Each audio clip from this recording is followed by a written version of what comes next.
So this is the Korg MS-20. This one is a Japanese one of the later serial numbers. So it's probably an OTA filter Mark II. There's a couple of different filter revisions with the Korgs MS-20s, but the originals came out in 1978. I'm assuming this one is from 1980 or so, and this is maybe the most famous semi-modular synth behind the ARP Odyssey. And it's certainly Korg's sort of claim to fame as far as analog synthesizers go. I have the Poly 6 behind me, but that's a different kind of synth. This is an analog monosynth, so it's completely analog. And as you can see by this glorious patch bay here, it is a semi-modular synth, which is really great. I'm Vulture Culture. I talk about synths here on YouTube. I love vintage synths and new synths, but mostly I've been diving into vintage synths, and I do a stream every Wednesday at 9 p.m. That's what you're watching right now. And this is a very cool instrument. So we're going to start, and I want to make sure that I keep this one. A lot of people said in my last stream I was a little too technical. So I'm going to start really simple with this synth and then build up from there. And this thing can get very complicated because it is semi-modular. So that's a very powerful thing. Comparing that to other synths that aren't, what that basically means is most synths sort of are hardwired from left to right, you know, the oscillators into the filter, into the amplifier, but we can break that structure and do all sorts of crazy things. So let's check this out. We'll start over here on the oscillators. And by the way, guys, for those of you guys who are watching live right now, please ask as many questions as you want. I love questions, and I'll do my best to answer. And it also helps me not skip over things or take things for granted that people know how things work. Yeah, it's really cool. It sounds like you could blow a hole in the side of your house. It's really cool. So let's start by turning everything off so we can turn the high pass and low pass. Let's turn the peaks down, turn off all the modulation, which can be controlled right here. I'll explain everything as we're going. If I've done everything right, we should be able to just hear a very simple sawtooth wave. There we go. And turn the hold time down. There we go.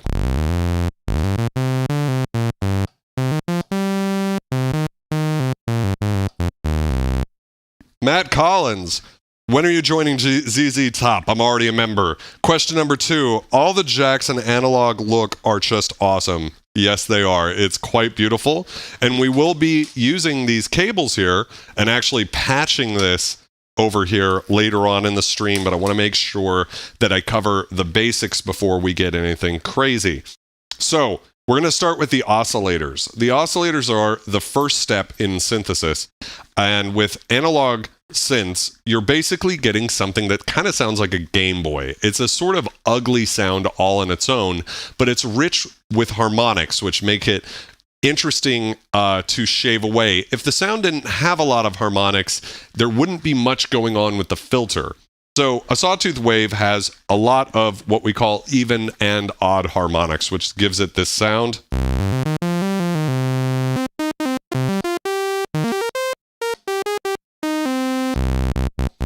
Right?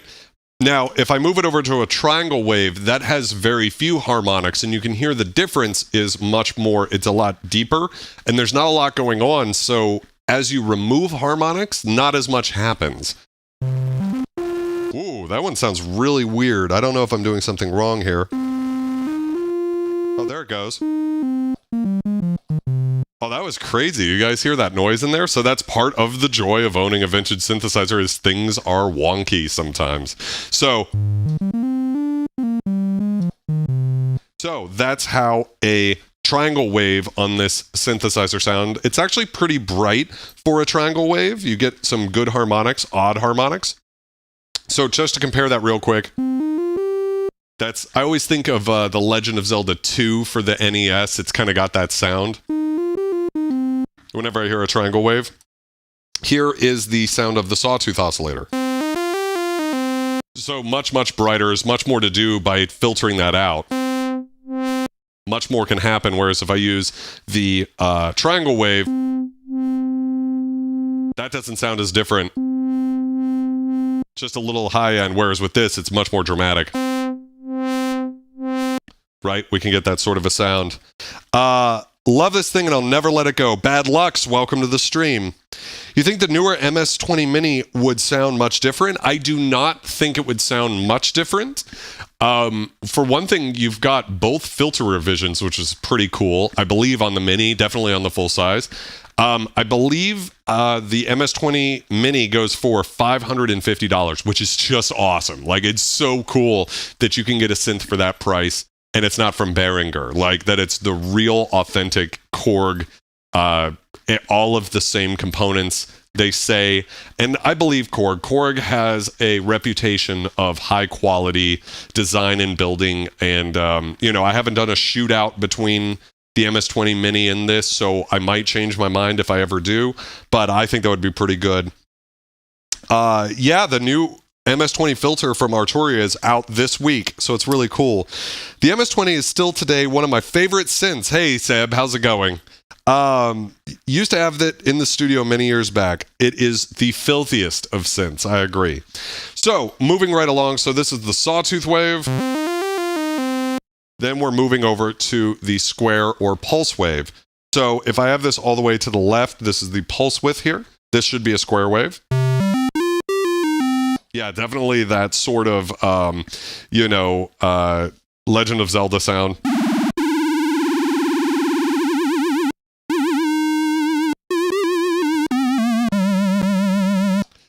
All of the waves in the Game Boy are square or pulse waves, so they kind of have that sound to them.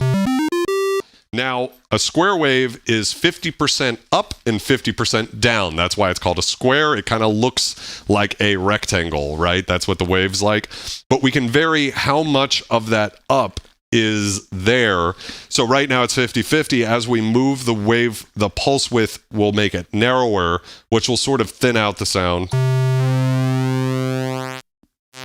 And we can go all the way to 0, meaning that there is no up. There's nothing to be heard.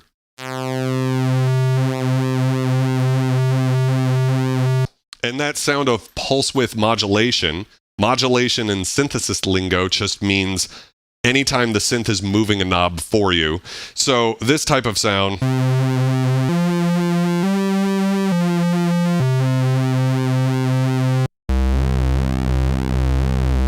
very famous sound, and I'm sure we can figure out how to control the pulse width with the synth later on, but just again, as we're doing a little bit more of a stripped down, simple explanation of synthesis first, and then we'll get into the deeper stuff. Of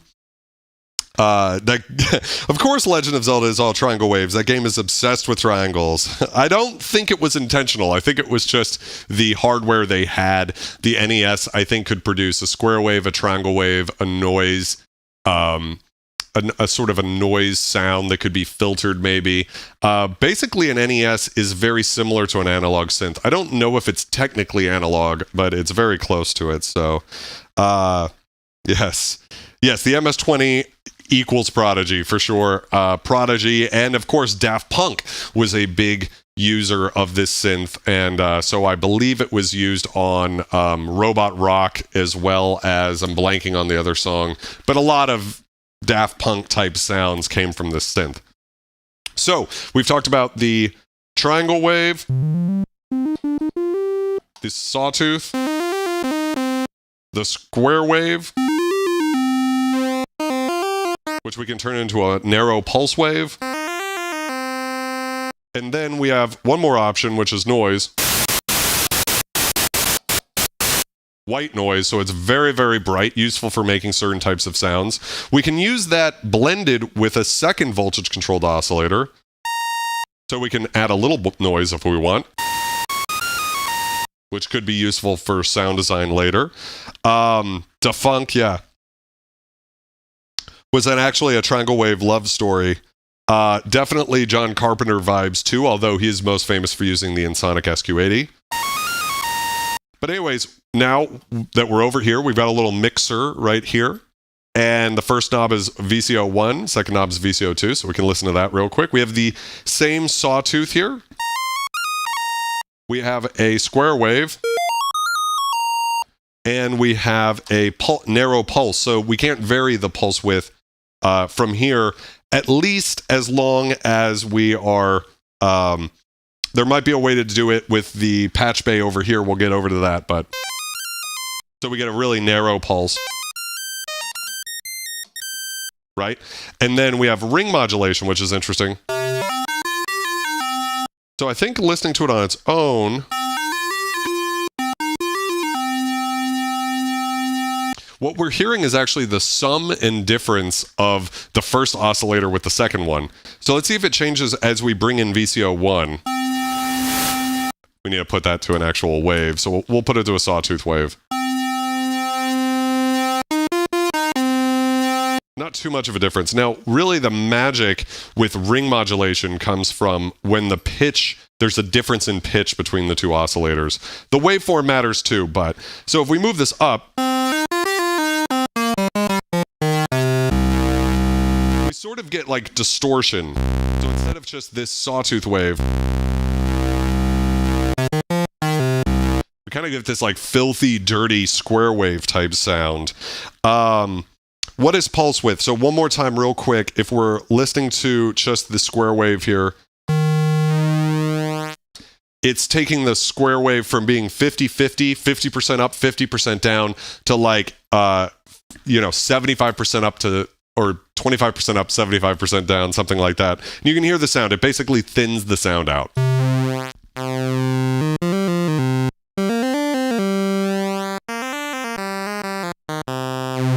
Right?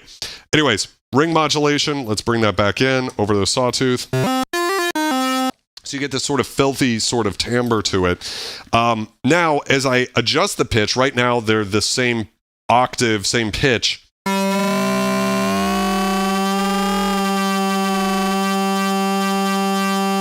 We can get the sum and difference between these oscillators. And it's pitch independent in the sense that the ring modulation isn't tracking with the keyboard. So although that key sounds good as I play different keys,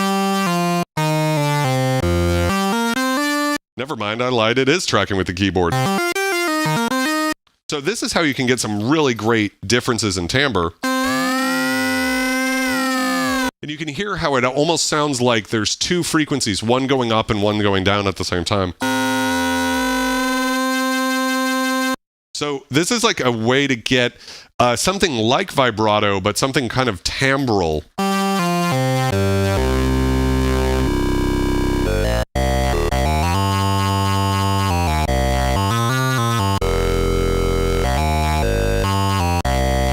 This is so awesome. Yeah, we're going to be getting a lot of these types of sounds. I always think of Pretty Hate Machine type sounds when I think of ring modulation. This is the sawtooth just on its own. With the ring mod, I can turn the sawtooth off. We just get that kind of crazy, distorted sound.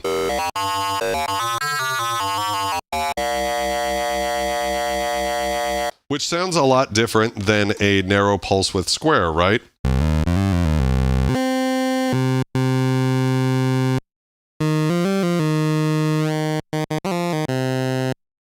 Versus the sound of the ring mod.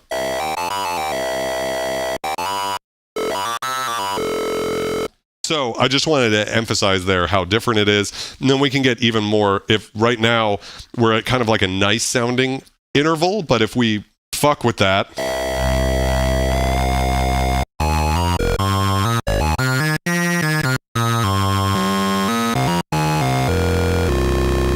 We can get really nasty harmonics.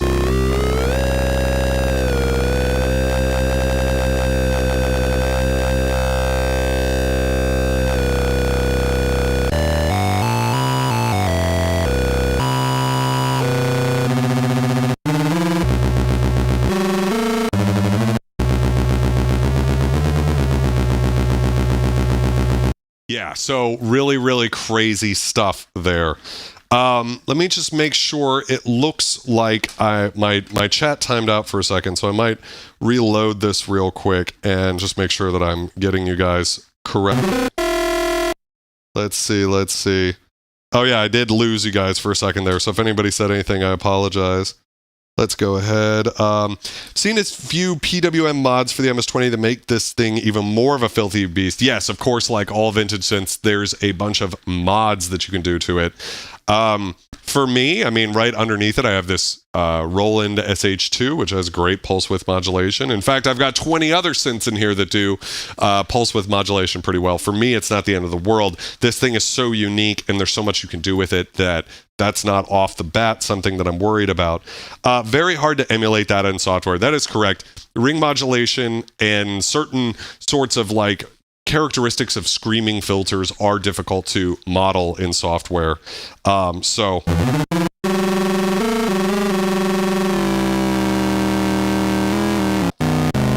this is also a way that you can fake an interval. So that would be like to have the oscillators tuned.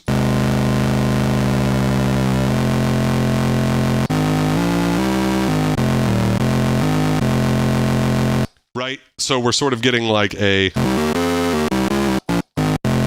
well, I guess we are really getting a third there, but it just adds that sound.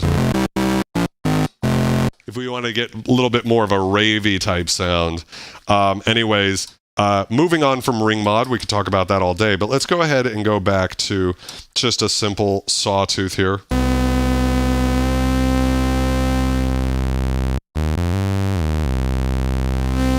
So we can then, if you guys haven't noticed, you can control the range of these. So we can go from 32 feet to 16, 8 to 4. If we want to get really high up, and then this one goes all the way up to 2. So if we want to go up really, really screaming high, rip your dog's hearing, that's a thing. So anyways, we can create sounds that have different octave spacing. So this is both of them on 16 feet. Really thick.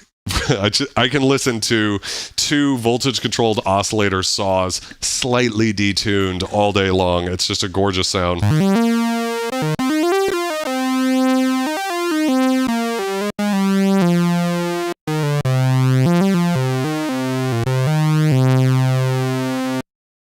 Hey, Sharp Sound Design, welcome to the stream. Yes, of course, Stephen, they added some pulse width modulation into the, what is that, the flat module? I don't know what that is, but that's a thing. For me, not the end of the world, like I was saying. I've got enough synths that can do that.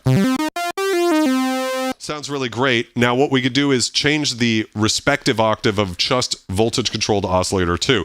By the way, we're still on the first module of synthesis. So most synths go oscillator into a filter into an amplifier. So we're just talking about the sound of the oscillator, which is the starting point. And again, it's not a bad thing if you start with a sort of overly bright, ugly sound, because then we're going to filter some of that out. So very bright, but we could break that up further.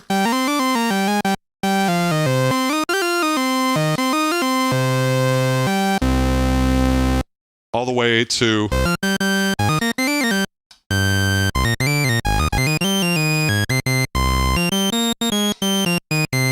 so this is what, an octave spread of 5 octaves here, I think. Pretty crazy, the range on the synthesizer. I haven't really seen a monosynth that can do that. I'm sure there's other ones out there, by the way. Don't lambast me in the comments here. Filters are my friend. Yes, we will get there very soon. In fact, not a bad time to talk about it now. So going back just to the sawtooth, we could also change just one of the wave shapes of the oscillator. So we could do a square wave and the sawtooth, which has a different sound, actually really cool. The way that phases in and out actually kind of sounds like pulse width modulation, doesn't it?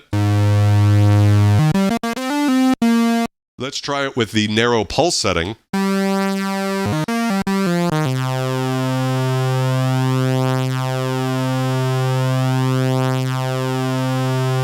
And the speed of that is based off of how far it's detuned. So the more I change the pitch here, the more detune you get.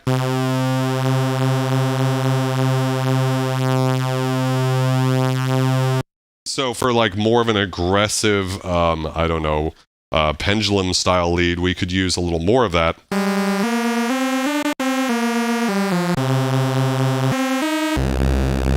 And even if we drop it down that octave, get some really growly Reese type bass lines with that.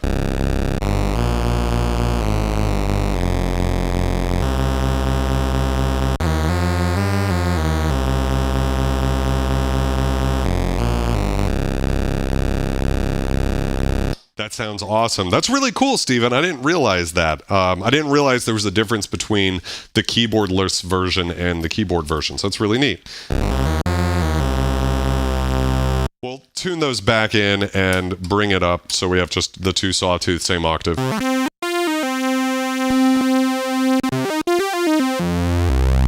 Just because it sounds beautiful. Now we can talk about the mixer. Mixer sort of an intermediate step. Because we have two oscillators, we can just control the volumes here. So this is oscillator 1. This is oscillator 2. Mixed in.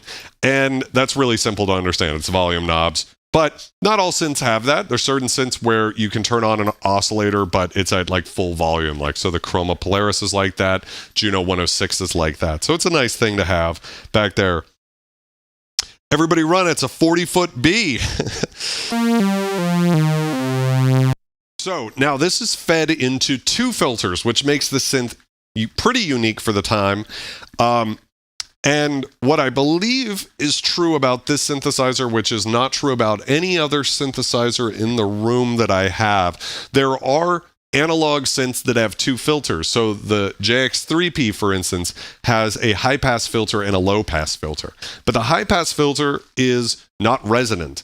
It's just there basically to help clean up the low end if you want that type of sound, to help shape the sound, but it doesn't really add that screaming peak. So I believe this is the only synth that I have, vintage synth, and I've got more than 20 of them, that has both a resonant high pass and resonant low pass. You guys can tell me which other synths have that. Double the filter for double the fun. Liked and subscribed. I'm looking forward to weekly MS-20 uploads. Well, give me some time. I've got a lot going on, so there will definitely be more stuff about the MS-20, but I do a different stream. Next week, we're going to be looking at the analog sound banks for the Roland D50, actually, so that'll be a fun one, too. But anyways, what a high pass and a low pass filter does is almost the opposite of what it sounds like. So the right way, a lot of people have pointed out to sort of think about something like a high pass filter is that it actually cuts the low end. So we should really call them low cut filters and high cut filters, because that's what they do. The filter actively cuts out the low or the high, but what we do instead is we speak about them in the opposite direction. So instead of saying they cut the high end out, we say it passes the low end, which is kind of confusing to a beginner. Hopefully that makes sense. We'll start with the low pass filter, since that's the filter that's on basically every synth that ever was. The high pass filter is special on this synth. It removes the high end. So it cuts the high end and it passes the low frequencies. You can think of it sort of like a dam blocking the flow of water, and it's only letting the low water through.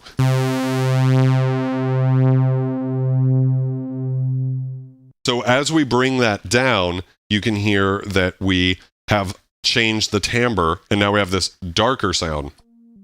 Very dark.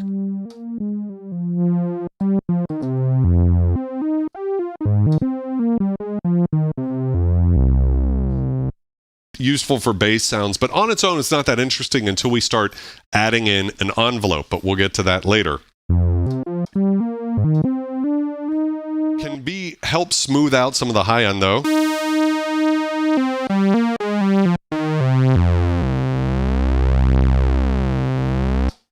Sounds very beautiful, but both of these filters have both filters have two knobs. The cutoff, which just is the frequency of that's being removed, and then a peak knob, or what's called resonance on a lot of other synths. But peak kind of makes sense to me, because if you think about it, as the filter filters out the sound, it does so in a smooth way. It's very smooth. But if we introduce the peak, so I'm going to set the peak to 50%, you'll hear that there's a sharp point at that frequency that it's cutting off.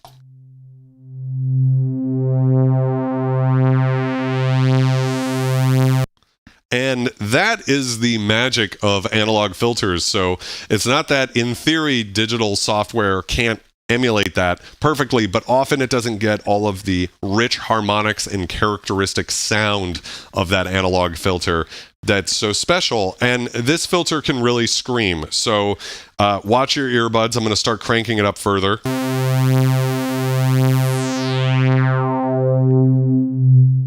You can hear those beautiful sing-song harmonics as it descends down.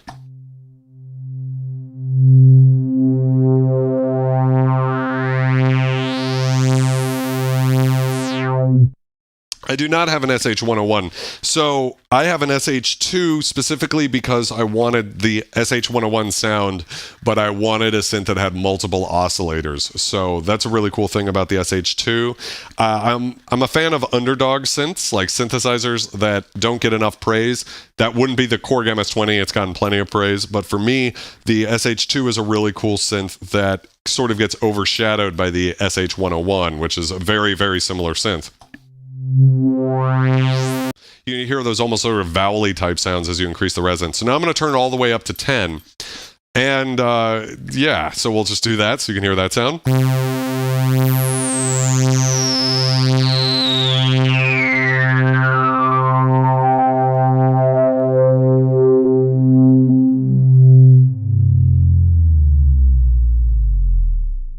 Wow, there's like earth-shaking low end there. So you can hear that one of the things that's unique about this filter and the way that it sounds is it's got this screaming resonance, but it's very, I don't know what the technical phrase would be. I would say like compressed. It doesn't let itself just go crazy. In contrast to something like the SH-101, SH-2, or even the Korg Poly 6 behind me, where when you crank the resonance, you sort of lose everything else. Here, it's all still there, and it's got this screaming, gritty, distorted character.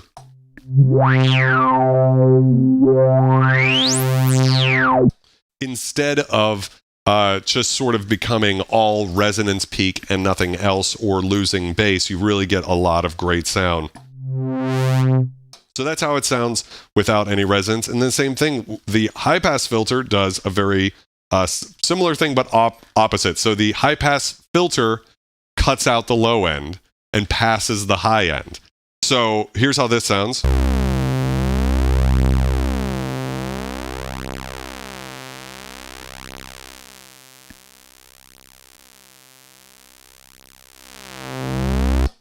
And what's special, as I've said a couple of times now, is that it can also be resonant. So instead of just acting something more like an EQ by removing some of the low end, you actually can use it and modulate it in creative ways, which is really, really cool. Yes. Oh, you used to have one, Steve. That's awesome.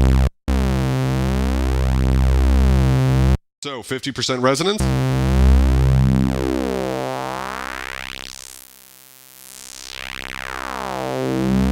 Oh, that is such a satisfying sound. beginning of some dubstep-y type stuff. You're going to hear that the resonance gets screaming. So watch your ears, but it's not that bad with this synth. We're going to go all the way up, 10 resonance, 0 to 10. You can hear that actually starts creating intermodular distortion as it descends below the frequency of the note.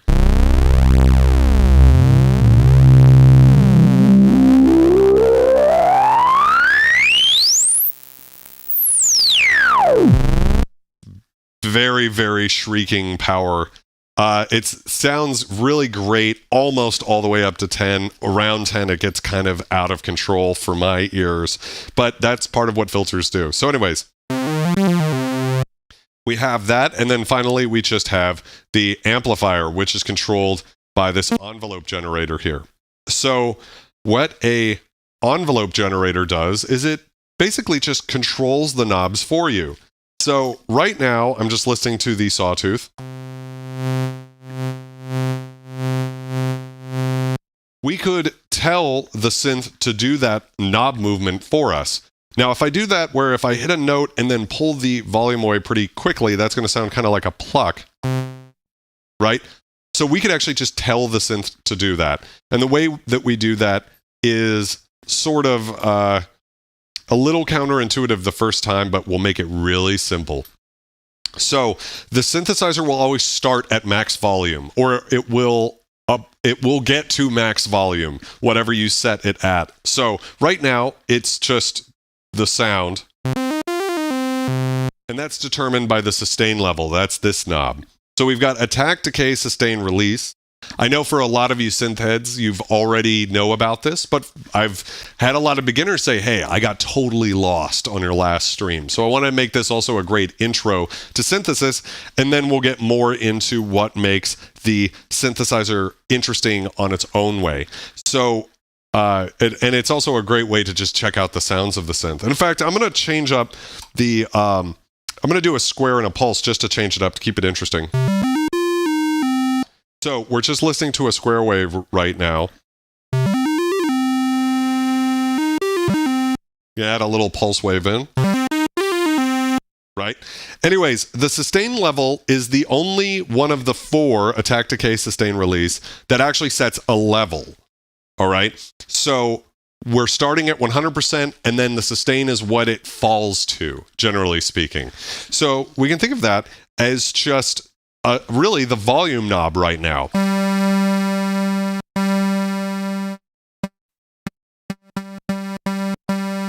So it just basically functions as a volume knob right now. So if it's on 10, it's full volume, and if I bring it all the way down, you're just hearing a little blip. Right? So what we can do is, what you're hearing there with that little blip is just the volume falling very fast. And the speed at which it falls is the decay time. So that's the second of attack, decay, sustain, release. So right now the level of the sustain, the final volume, is 0. And the decay is how long it takes for it to fall. So we can hear that if I increase it from 0 all the way up to 10, what happens?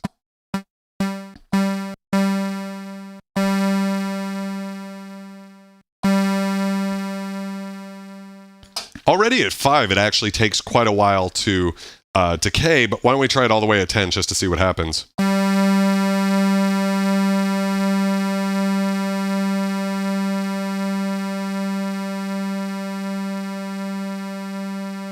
Hey, happy holidays, 40 Thieves. Really glad that you drop in real quick. Thank you for always supporting the channel. I appreciate you, my friend. So yeah, it takes a while for that decay stage to get there, but we could turn it down and just get a more natural sounding fall, almost the way that when you strike a acoustic instrument, whether it's the mallet of a piano or the pluck, the pick or the finger on an acoustic guitar, or the bow of a violin, that the energy fades out.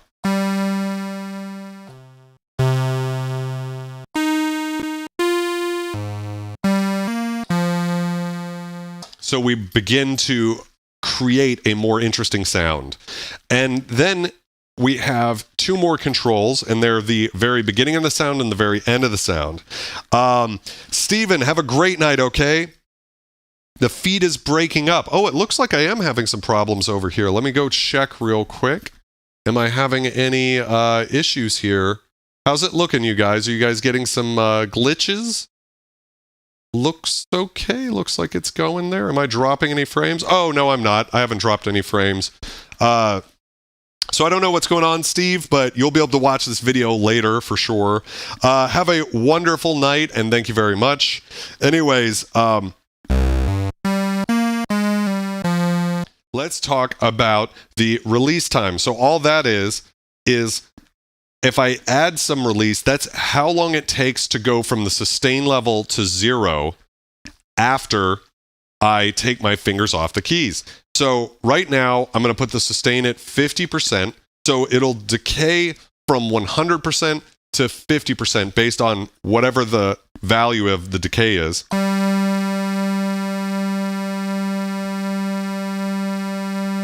So you can see that as long as I hold my key, now the note isn't fading away because there's some sustain in there.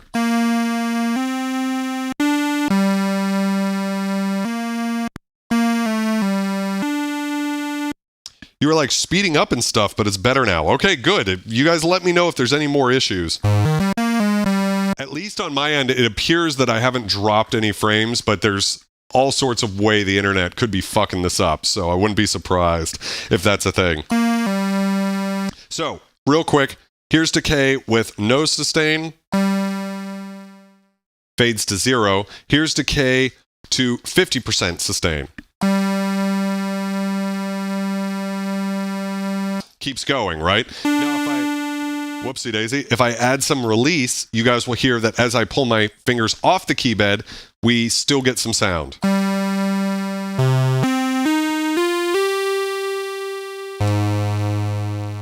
And that's controlled by the release time. So if I set a short release,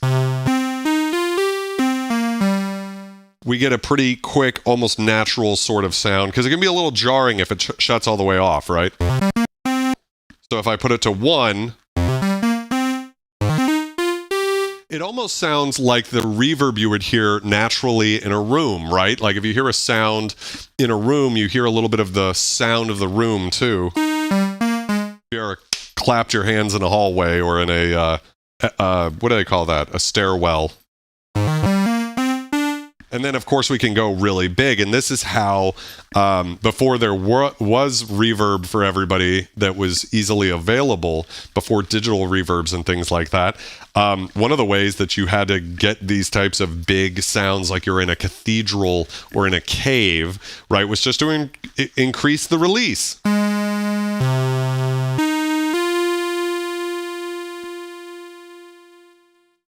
Pretty cool, right?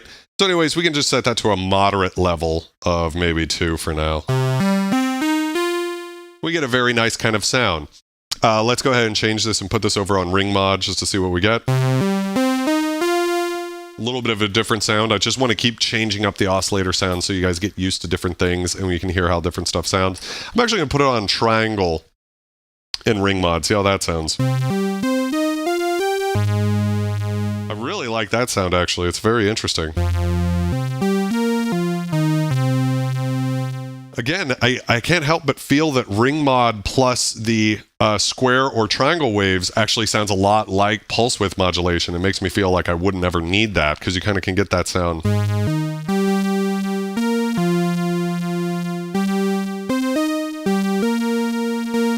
If someone told me that's the pulse width modulation, I would believe them, right?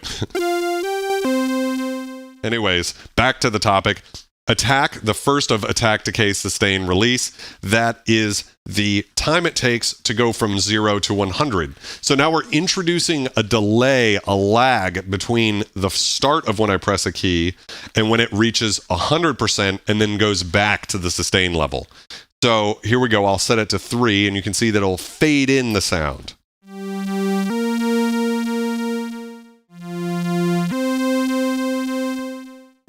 And so far, we have only actually affected the sound of the amplifier or controlled the amplifier, which is just essentially a volume knob, right?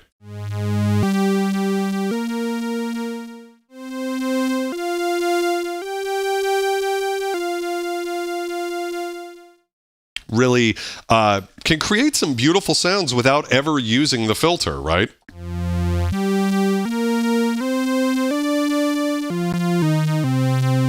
Yeah, I mean, to me, I think it sounds like PWM. But what we can do is actually use that to control the filter as well. So if you think about what it's doing to that knob, it could be doing the same thing to the filter. So it could be starting low, going up high, and then back down, right? Just like...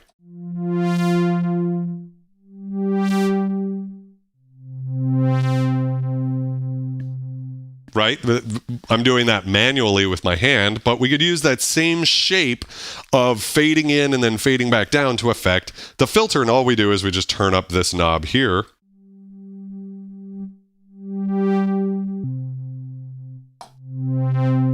And you can hear it basically sounds exactly the same thing as when I was doing that. So I'm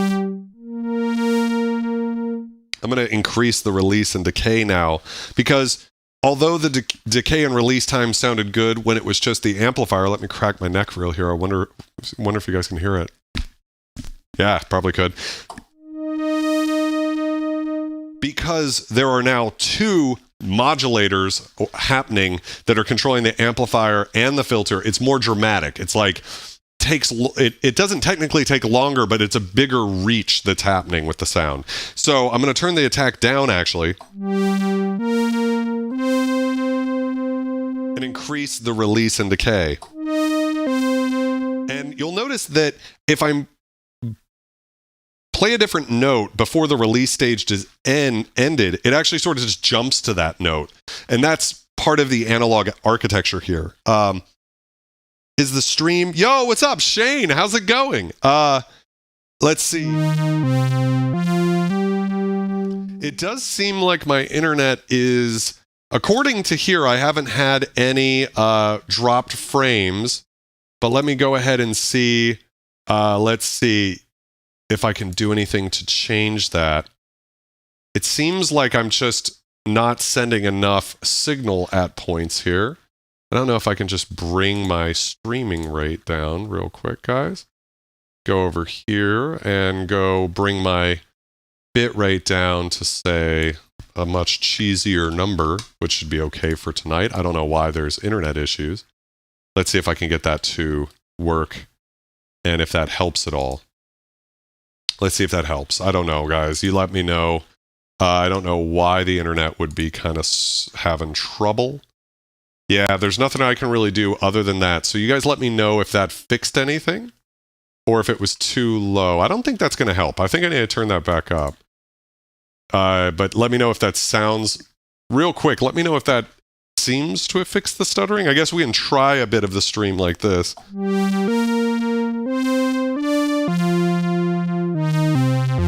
guys let me know if there's more stuttering issues now or if it was better before, okay? So I'm going to bring the release down a bit so we can make sure that the... I don't get too much of a legato effect there. Legato just means sliding between notes. So.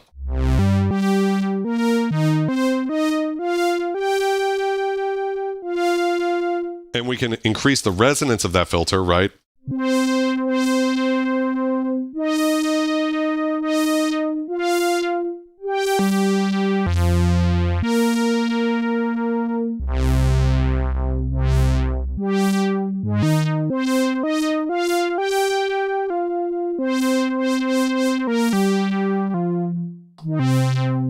Oh, so we're going 8-bit now. Like it's looking even worse. Is that what I'm hearing? Okay.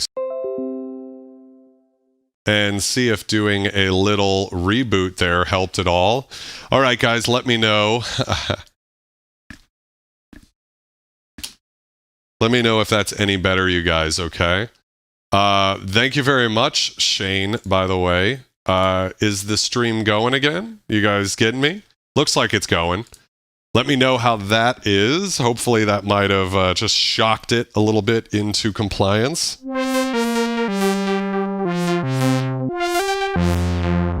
Just did a quick internet restart there.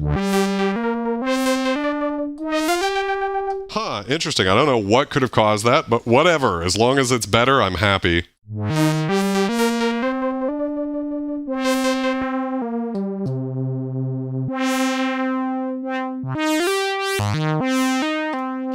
So you can hear there, I wanted to be here at the start of the stream. Looking forward to this one. Well, good thing, Shane. I've basically been covering the basis of synthesis. I wanted to do this stream so that anybody, whatever skill level, has something they can get out of it. So definitely explaining some of the basics. And you are not basic. You are, you know what you're doing. So this is just sort of a recap of synthesis while displaying how glorious the synth sounds. So we've modulated both the amplifier and the filter with this envelope generator. So we've got a 2 attack, a 3 decay, a 5 sustain, and a 3 release, and it sounds like this. And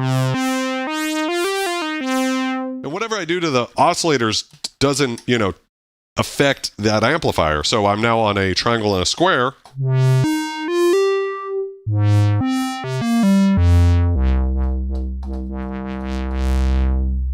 Right?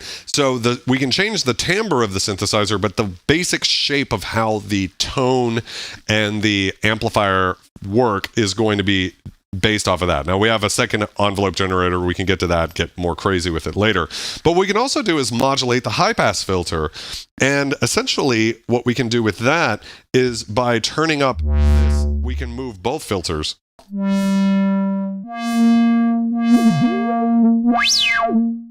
So by cranking the resonance here, we can get, basically by modulating both the low pass and the high pass filters, you can think we're actually creating what's called a band pass filter. And what a band pass filter does is it lets through the middle frequencies.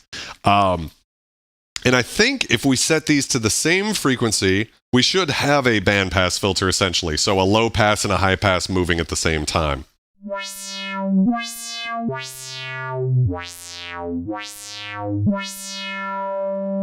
But we have more control than just a standard band pass. A standard band pass would just be one fixed frequency, basically if both of these knobs were set to the same frequency. But we can actually space these apart so that there's a little bit of space between them and get different sounds. We can invert them. So I'm going to set the high pass to 6 and the low pass to 3 and see what happens. We might get nothing. We don't get a lot. So what happens is if you move those cutoff frequencies past each other, there's not a lot left. So you kind of want to keep them, you know, a little bit this way, but we could get really bright with it.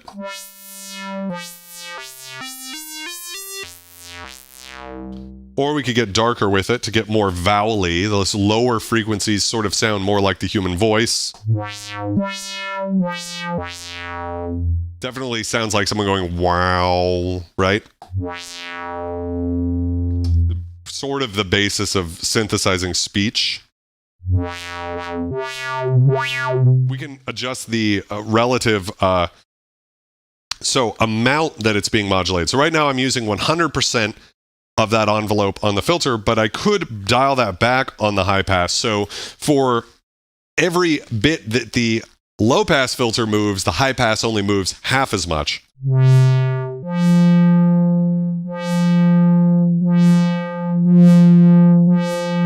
get kind of interesting different types of sounds here. The Hero Tribe seems so weird to me. The MS-20 without patching leaves so much off the table. Yeah, I would never think that would make sense to sell. Getting these really cool, totally different types of sounds than I've heard from any of my other analog synths because we have this dual architecture here.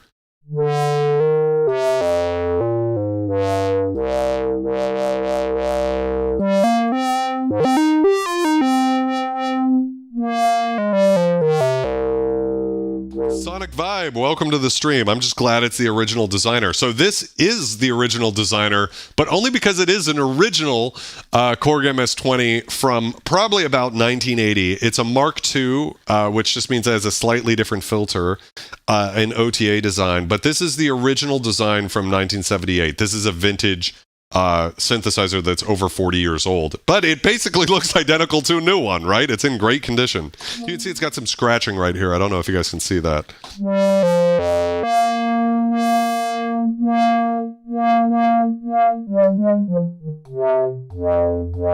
So this type of sound, I feel like I hear in like drum and bass music. I'm going to tighten up the attack and decay.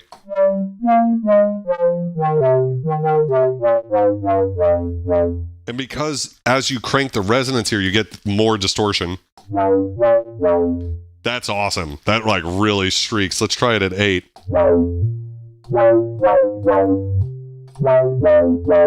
So somewhere around 7 is like a really good place for the resonance of these filters. Like a very sort of talky square wave, obviously used in dubstep too. Yeah. How many years growth on the beard? I'm letting mine go terminal, I think. I started growing this beard in August of 2020. I had like some scruff though. I wasn't like completely virgin skin, but not a whole lot.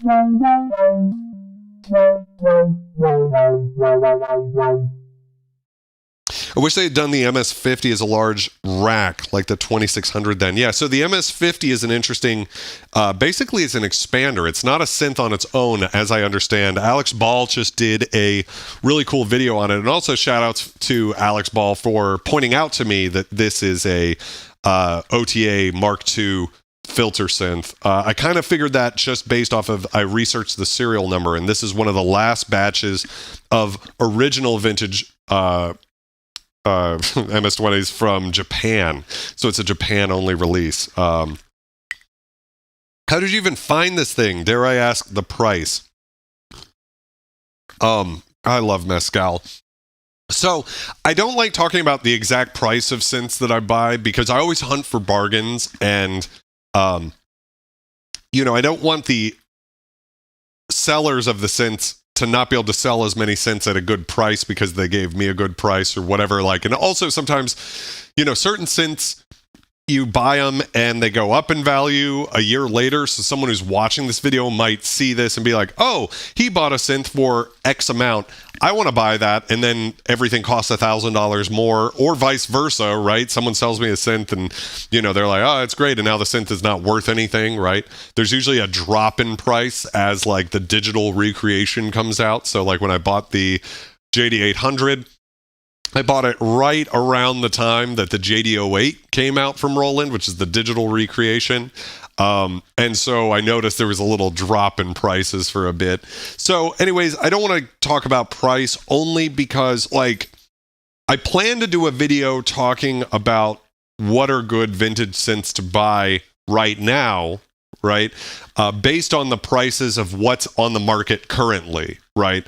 But I don't want to talk about the specific price of this one. Does that make sense? These are very expensive compared to the Korg mini version that you could buy right now. I was looking into the prices of synthesizers for a video I'm doing that's coming out on January 1st, and they make basically the exact same synth with the same components, they say, and it's like a mini version, so it's smaller than this, which would be nice for some people. You can put it on your desk, right? And it's for $550, which is an amazing price. It also has both filter revisions, so that's really cool, something that this doesn't have, as well as other features. So a really great way, and by the way, everything I'm doing with the synth would be the exact same thing on the MS-20 Mini or the full size, or any of the versions of the MS-20 you're going to get, including the software is the same. So that's a really cool thing. I ride Harleys. Welcome to the stream. Did I have to change the power supply out? No, I use step-down converters. So you can get a step-down converter off of Amazon for about 20 or 30 bucks. Sorry, just drinking alcohol. I went way too long without drinking alcohol. That was crazy. So you can get a step-down converter for 20, 30 bucks. That's more than enough power. You don't need 100 watts. I think a Jupiter 8 uses 70 or 80 watts. Something like this has to use less. Really cool sound that we have right there. So I highly encourage you guys to get synths from Japan.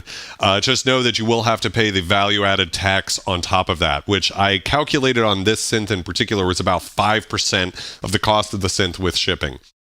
I guess I could have calculated it without shipping, but whatever. So, you know, if the synth was $1,000, this is obviously more than $1,000, but let's say it was $1,000, then it would be $50 on top of that. So if you think about it, if you do a calculation here on buying a synth from Japan, because a lot of the times you can buy synths cheaper from Japan than in America, because it depends on the synth, but in Japan, if you're buying a Japanese synth like a Korg or a Roland or something, they made a lot.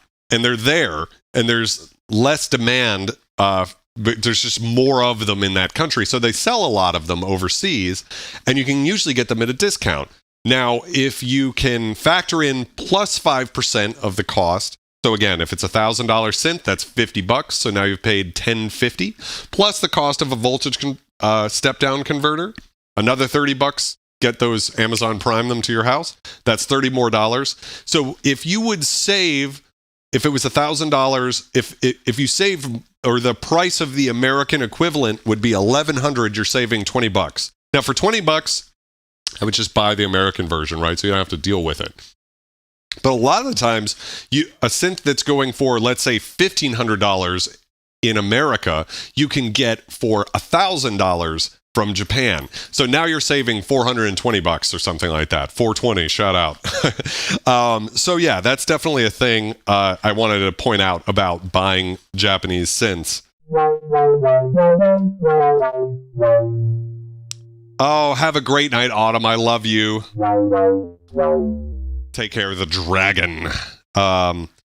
Don't forget to like the video. I appreciate that. We have to pay tax 15% on stuff, but we buy off Reverb here in Canada now. Ooh, 15%. That's brutal.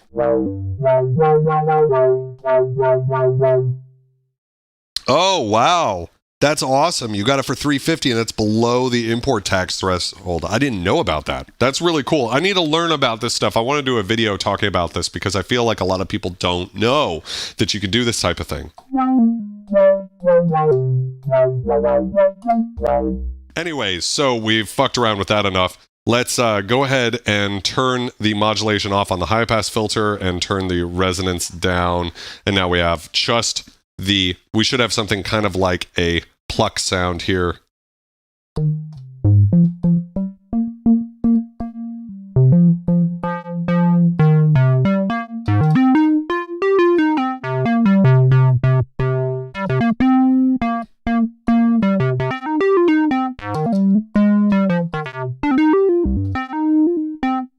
All right, so is it 800 is the VAT threshold? It'd be great to know what that is, actually.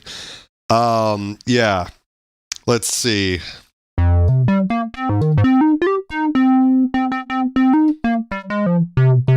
So we've talked about the envelope. Now I'm going to actually turn the envelope off for a second. I think most synth sounds sound good with some sort of envelope on the filter and the amplifier, but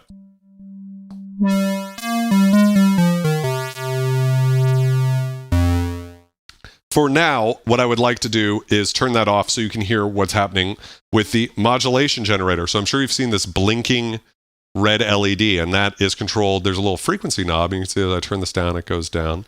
And what that does is it controls the modulation generator, or what we call an LFO nowadays. Korg called it a modulation generator for a long time, I think until about 1985. So if we route this to this first row of knobs here is the modulation generator. The second row of knobs is EG1. So if I route this to the pitch of the oscillators, that's this first column here. It says frequency modulation because it's modulating the frequency of the oscillators. You can hear that a very subtle amount creates some vibrato.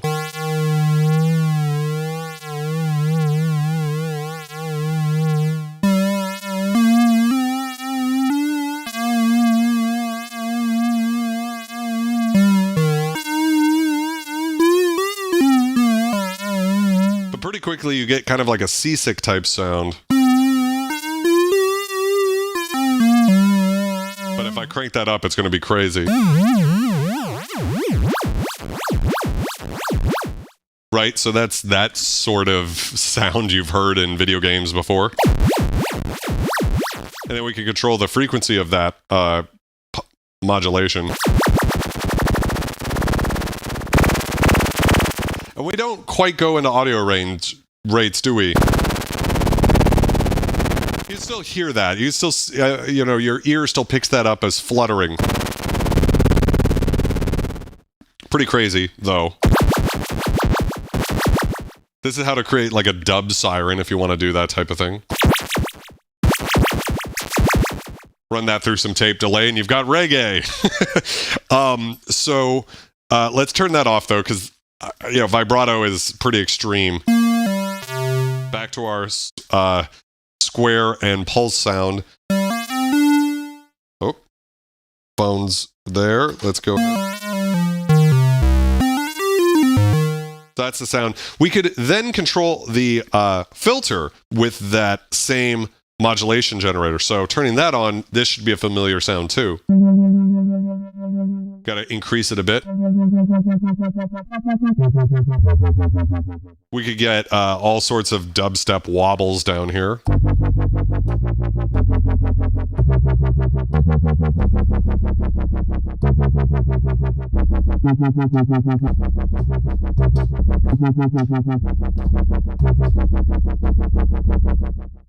Yeah, filter's great. We could increase the resonance.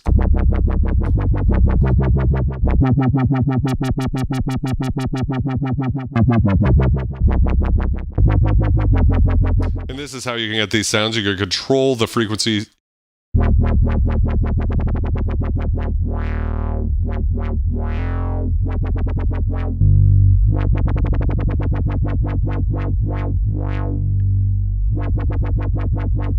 Now, what's interesting is right now, this middle knob here is actually pointed towards triangle. And so you can hear that it's moving up and down. Basically, it's a triangle wave. It's just a slow triangle wave that you can, instead of perceiving it as audio, it's a control signal. So it's going up and down in a linear way. But if we turn it to the left, you'll hear it turn into a sawtooth wave, actually. So that's going to sound more like a pluck.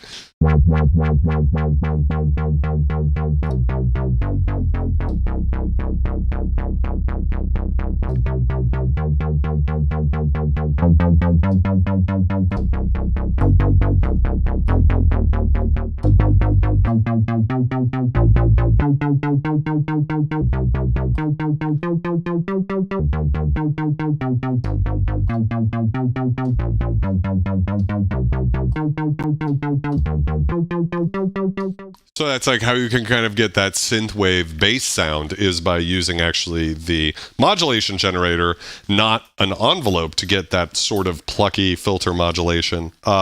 Let's see. Have I played much with the patch bay yet? No, I have not, actually. I definitely have a lot to learn about that. Shane, thank you for the $7.77 donation. I appreciate you very much. You are awesome.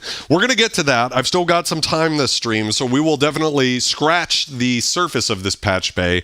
But two things about it. One is semi-modular synthesis is a little mind-bending, and I wanted to keep this one about the sound of the synth for the first stream. We'll probably do more streams on this synth because it deserves it. It's, you know, versus at this point of the stream with the SH2, which I love, the synth down here, a very similar, came out the same year from Roland versus this is Korg. This synth is very powerful and flexible and amazing. And the SH2 is great, but it's much simpler. By this point of the stream on the SH2, like, I'd covered everything the synth could do. We haven't even scratched the surface yet, because this is 50% of the sound of the synth is over here. So we'll get there, but John Carpenter, Stranger Things vibes, yes. Right, so that's one thing. And if we move it over here, we actually can get a reverse ramp saw.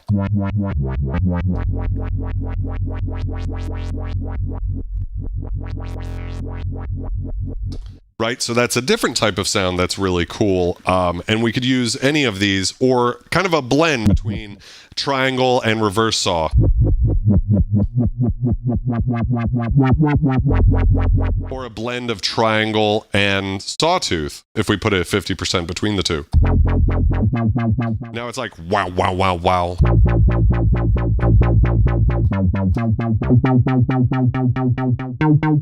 Right? So it's really cool, really flexible. You could do a sawtooth here. And then just add a little bit of triangle to it to change the attack from a pluck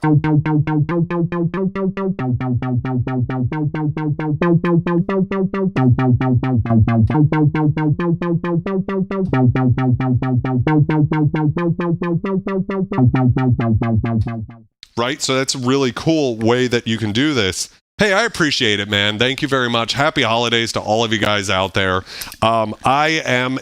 I love doing these, and you guys make it possible. By the way, real quick, best way you can support the channel, guys, if you really want to, is there's a link down below that says watch all synth videos. If you throw these videos on in the background, that tells YouTube that you guys are watching a lot of these videos. So watch time is really the thing that YouTube likes. YouTube doesn't like it when you watch a video and then click away to something else. It likes it when you click on a video and you go for a while. And these streams go for a bit. And don't forget to subscribe too. So yeah, definitely a cool thing.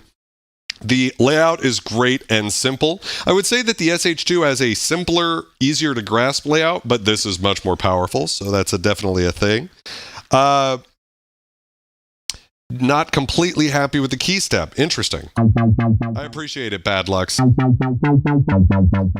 Anyways, so now we've shown you the modulation generator. So that's synthesis, right? That's your kind of traditional analog synthesis, more or less, is something along those lines where you have, a filter, you have oscillators going into a filter, and then an amplifier that's controlling that, so you can do things like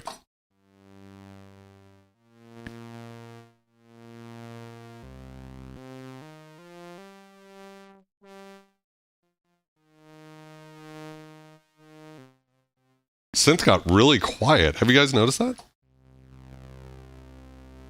I don't know what caused that. Let me go ahead and turn this off and turn it back on and see if we... I don't know what was going on there. Man, does that sawtooth sound rich, though?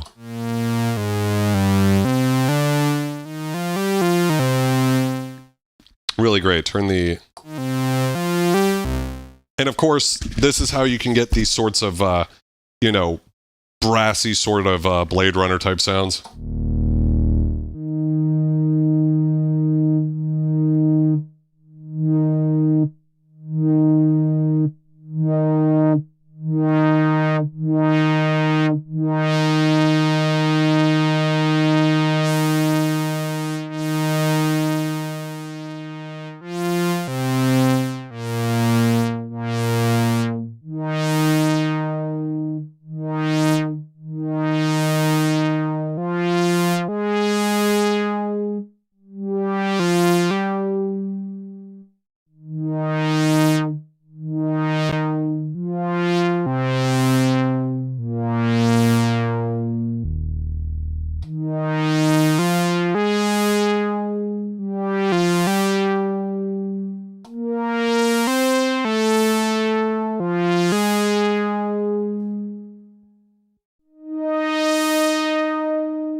It sounds so good. That resonant peak just sounds amazing.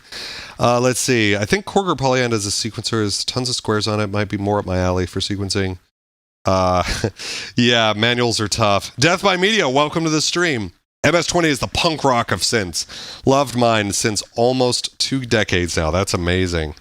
That's awesome that you've had this synth for a while. I've just had this synth for not very long at all. So I've had it for about 2 weeks. So you've had it for a lot longer than I have. And looking forward to many more years with this thing and getting the thing. Yeah, the sound is great. The filter's amazing.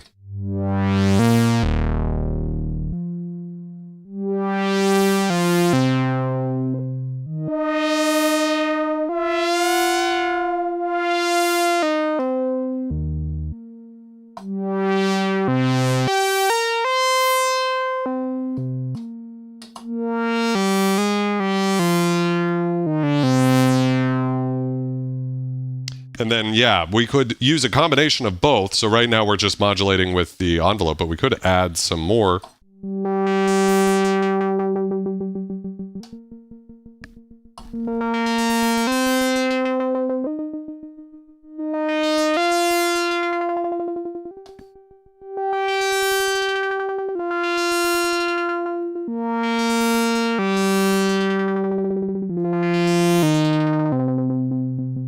I mean, doesn't that sound gorgeous just by adding in a little bit of controlling the frequency while playing notes at the same time?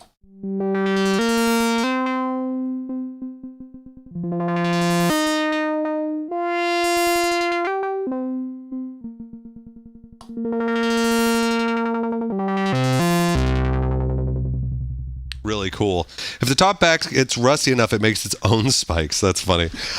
So this brings me to an interesting thing. I don't know if you guys know this off the top of your head. This is one of those beautiful times where you guys clearly know more about the synth than I do, which is interesting that I'm presenting it. But I think Mezcal will help me understand it better. Like in my Dreadbox Typhon lately, kind of has some of the sounds of this. Yeah, the Typhon's an amazing synth. I love the sound of that for sure. I would like to know if I can control the frequency of the modulation generator. And by looking over here, I might be able to see. We've got a clock that we can control, but I can see the modulation generators there on it. I don't know if there's a frequency, though, that I can control. I'm sure it's there somewhere, but I don't see it off the top of my head. That'd be very cool to be able to do that. So if anybody knows, hey, whether you're watching this live or not, if anybody knows how to control the frequency of the modulation generator by patching it, that would be really cool. So we have this sound.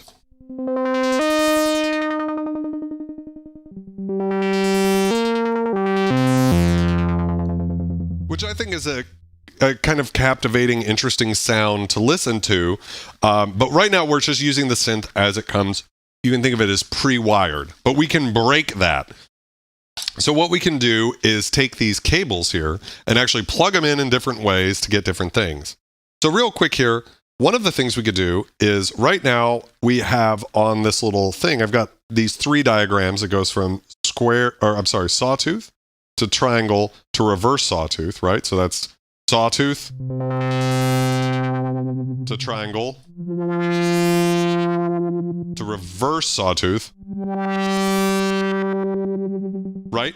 But then I've also got little diagrams of the square. It's like a narrow pulse, then a square, and then a narrow pulse. So what I can do is put out of the modulation generator. So the modulation generator is here. It's got a little arrow pointing to out here. And I believe if I route that in, so I'm going to turn the modulation frequency off, and I'm going to route that in to the low pass filter cutoff frequency, right? And then as I add some to that, you can hear that we're actually getting some of that modulation. But it's very plucky because it's just a very narrow pulse width. So I should get more of a sound there in the center. So now we're actually getting a square wave.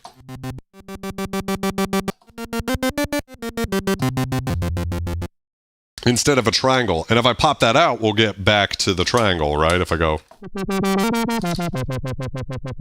And I think we can actually have both. So, for instance, here's the triangle. And then here's the square wave. And we can now get both of those, controlling, double modulating it with both a square and a triangle wave.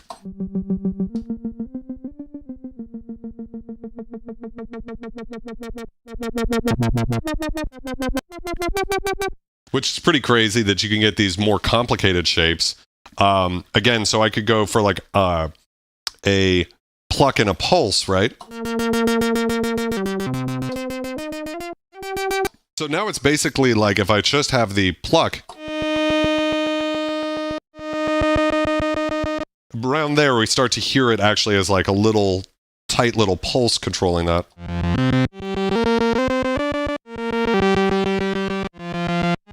But we can then introduce the sawtooth wave too there. So it's really emphasizing the front end of the attack. It makes it sound really great. I'm going to be spending the holidays learning the various patch modulations with a matriarch. That's amazing. I've always wanted, if there's like, it's definitely a really cool synth to have. I hope to one day get the chance to actually play with one.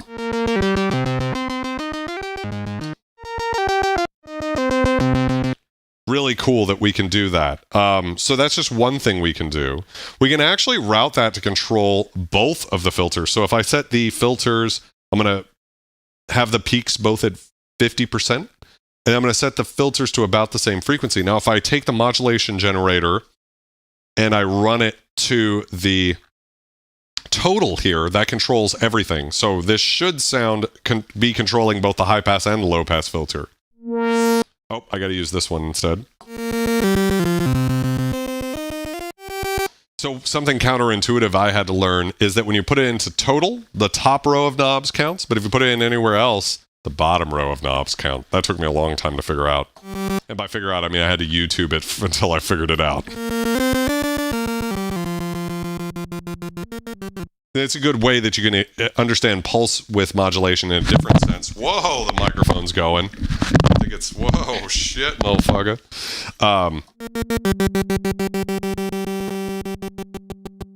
Yeah, you can hear that it gets really tight over here.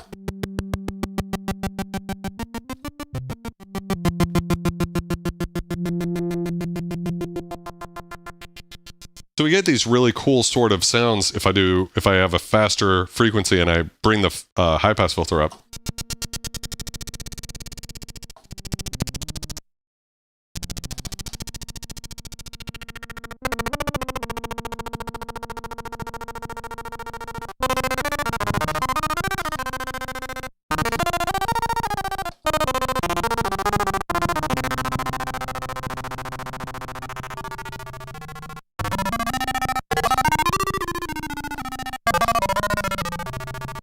Totally unique, different types of sounds that you could get any other way. Keyboard CV out to SH in, SH out to VCO to CV in patch the mod button as clock and hold down and you get faux duophonic. Okay. All right. I like it. So I'm going to try to understand that step by step with you. All right. So keyboard CV out to sample and hold in. So we actually have a keyboard CV out. I'm going to show this real quick here. If I route that into total here, you can hear that actually, the higher you go up on the key bed, the more you, I move the synth, the higher you go up on the key bed, the higher the filter will get. Hopefully that'll be obvious.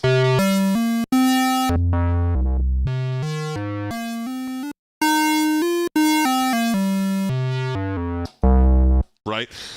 So that's the first step of this recipe. This is one of the really cool things about semi-modular synthesis too, is you actually get kind of like recipe books for sounds based on where these cables are going.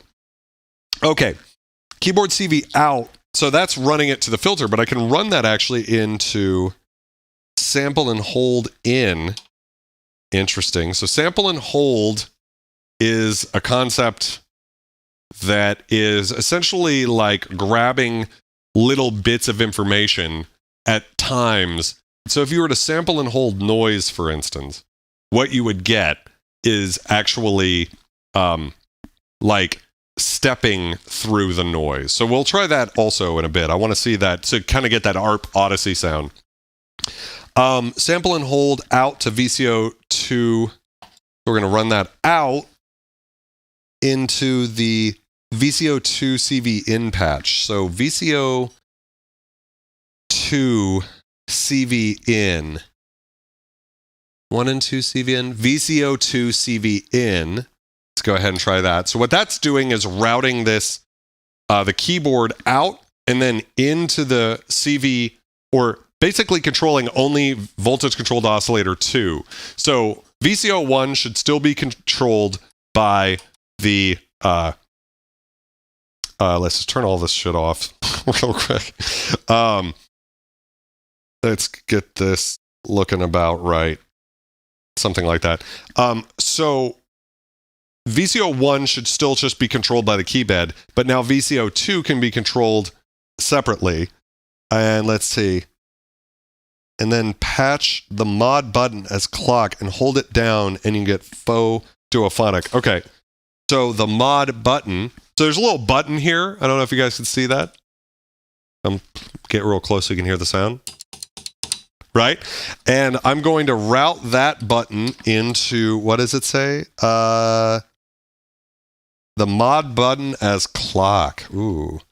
Okay, so we'll try. Whoa.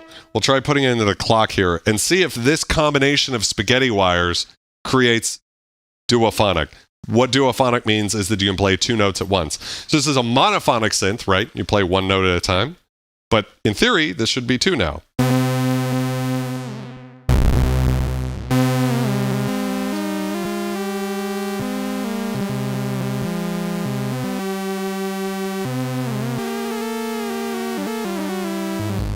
Definitely getting some weirdness. I'm assuming it's from the sample and hold. I don't know if I'm doing something wrong there. Death by Media.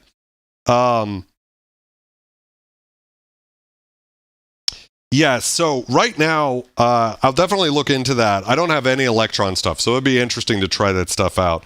Hold down the mod button as you play. Okay, so I'm holding it down.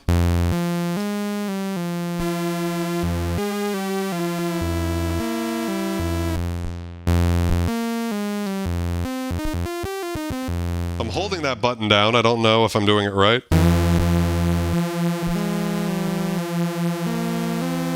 Oh, I see.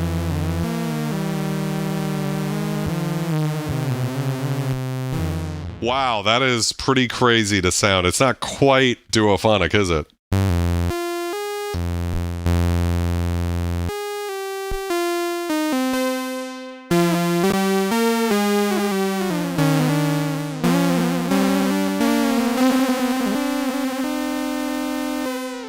May have to adjust the external CV to pitch. Yeah, I was almost thinking you might be able to do this, but with the signal in, and then run the signal and then the out in. Let's try that.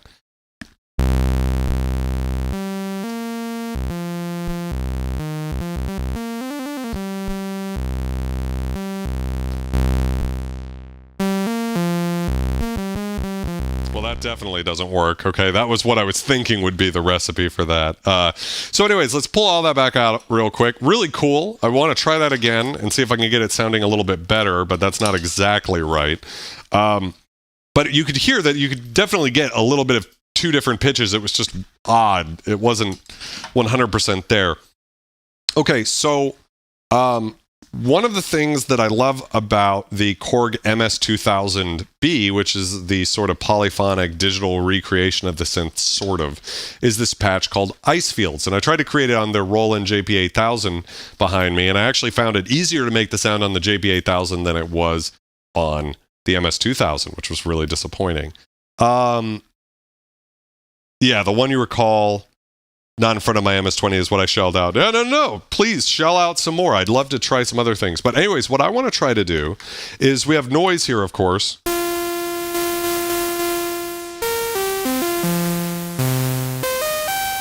So what you're hearing is one sawtooth and noise. So I want to try and see if we can make something that's like the ice field sound. And so what we're going to do is use the keyboard CV out again. What that basically means is just when you press a key, that sends a different voltage to the oscillator, and that determines the pitch. Well, you can use that same voltage to control the filter. So let's go ahead and run that into the low pass filter and turn that knob all the way up. And you can hear, if I don't use a crazy amount of resonance, what you actually end up getting is something that sounds kind of like, it sounds very good. You can hear that down here, the filter's almost off. Then up an octave, it's at about halfway, and then all the way open up there. Right? So that's because the CV out is going into the frequency. But what we can actually do is, by cranking the resonance,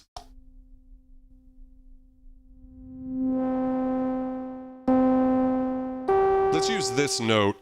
I think this is about 50% of the way through the keys. So we'll use this note to start with. By cranking the resonance, what I want to do is actually find the frequency of that note and then tune the filter to the note, right? So that we can actually play the filter.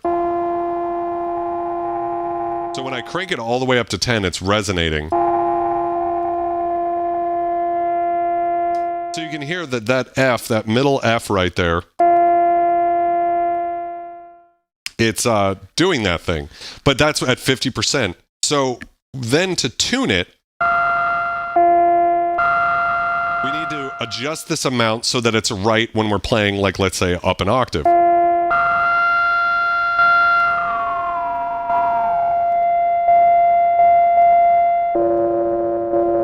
But we have to kind of go back and forth. Wow, that's a beautiful sound. Kind of reminds me of the GoldenEye sound, right? That sort of sound. So we're going to have to play with these and find a middle ground.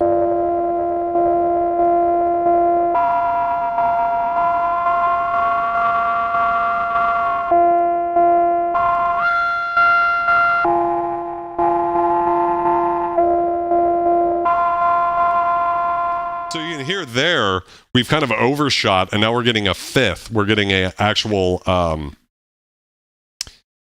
like fifth note in there, which sounds really nice on those. But if I play something in the middle, it should sound pretty bad. Yeah, you can hear this is really out of tune sounding. It's cool in its own, you know. You're sort of getting these weird bell-like tones.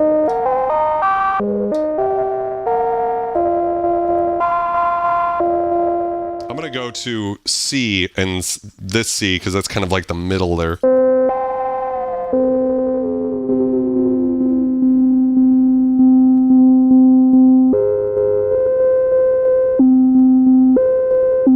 Oh, so this is good. So kind of by luck, a little bit over 50% and putting the filter on 4 here, we've now tracked. So on this note, we're getting a C. And then on this note, we're getting a high C. It's tracking pretty well. What I've noticed when I experimented with this is you can kind of get it sounding right in a range, but as you go too far away from that. Sounding pretty good all the way up there. You can hear down here it's going out of key though. We could adjust that slightly, but I'm happy with this. So we've got 2 octaves of range. And what we can do now is turn the first oscillator off. And now we're just hearing the filter being controlled by noise.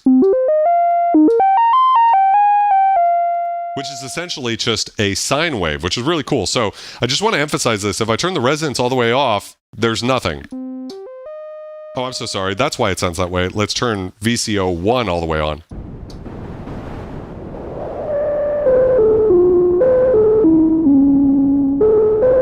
Oh, it's interesting. It's not really tracking perfectly.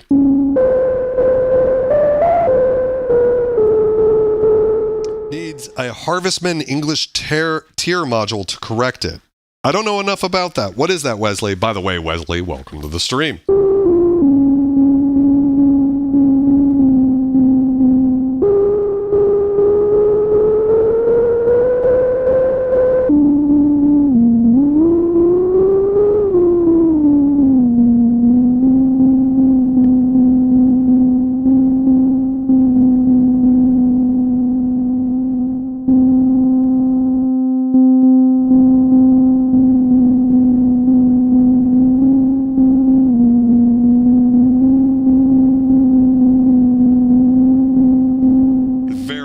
Very finicky.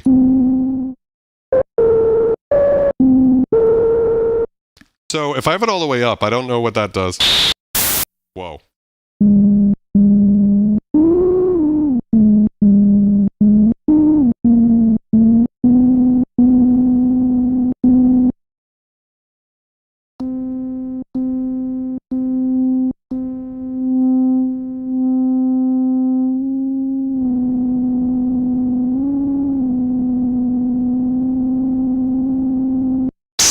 Whoa.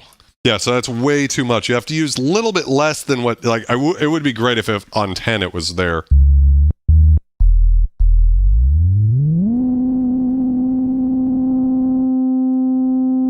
It's very hard to tune both of these, but it's kind of fun.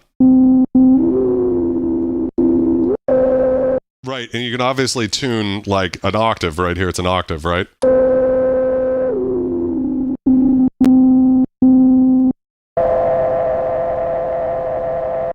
Okay, so 8 was too much. Let's try 7. Tune it again.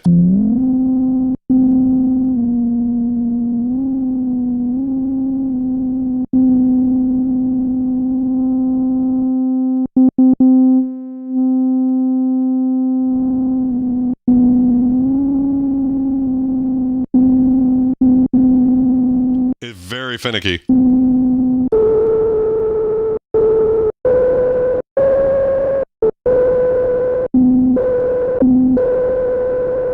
So we need a little bit more than 7 to get there, because right now I have to hit a D to get there. I don't know if this is interesting to everybody. To me, this is fascinating or really fun to do. Bit of stream stuttering. It's a module designed to make the MS-20 talk to itself and other hardware better. Ooh, that's really interesting. I didn't know that existed, Wesley. Thank you for letting me know. Bit of stream stuttering. Let me go over and check and see how things are going over here again. Why don't I just try... I don't know if I bump up a number a little bit here. Let me try bumping this up to like 8,000. Let's see if I go even higher, what happens. If that helps at all. Seems like we've been having some trouble here. Right around 10:46. Yeah, so 2 minutes ago it started to go downhill again. I don't know what's going on. Moving, but I don't know if I'm moving as much as YouTube would like. So sorry about that, guys. I don't know what's going on with the stream.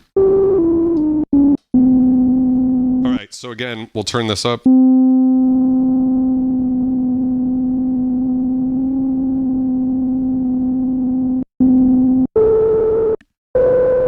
Yeah, so 7's not enough, so let's try 7.5. And then retune again.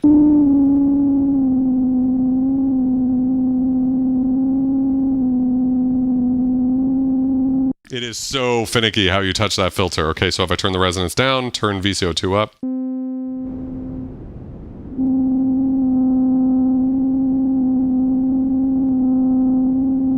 Little sharp.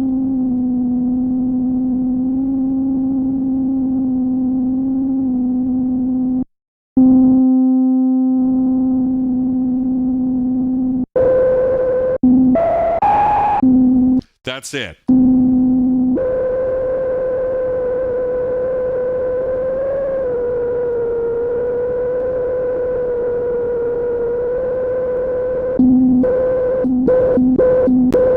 Really cool. Sorry that took a while, but that's kind of part of the fun of these old analog synths, right? Stuttering again. No, fuck. No stuttering the last minute, sir. What are my favorite soundtracks that heavily feature synthesizers? Whoa. Whoa. So,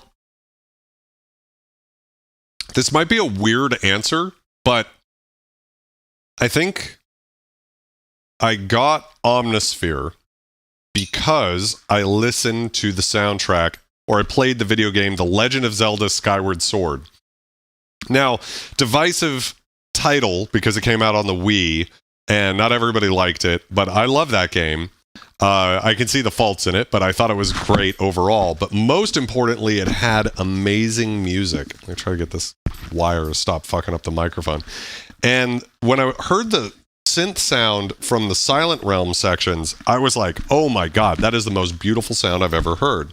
And I was looking for what they used to do that. I couldn't find it, actually. But what I did find was Spectrasonic's Omnisphere. And I thought, wow, Omnisphere really sounds like that sound, right? I don't know what it was. It was this beautiful, bell-like, haunting, ethereal sound. It's the most beautiful sound I'd ever heard in a soundtrack.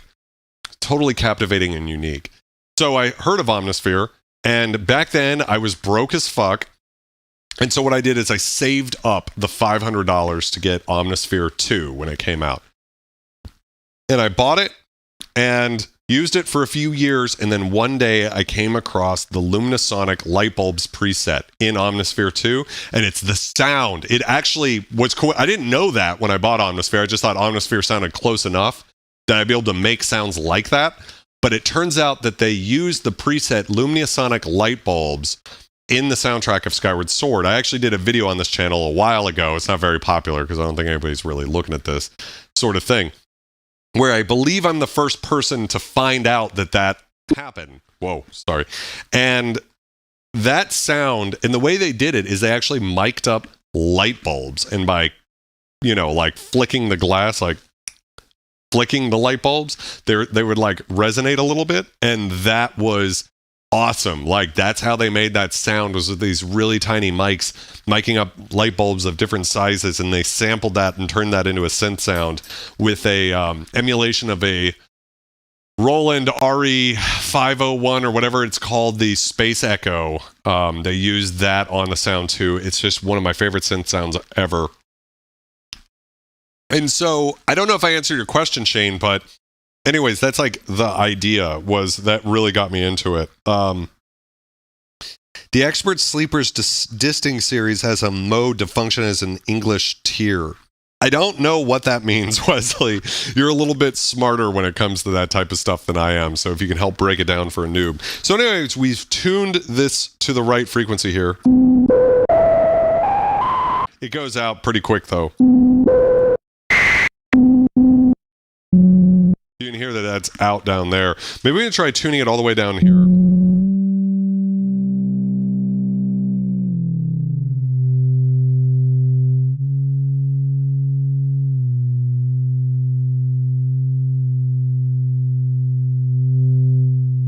All right, that's tuned.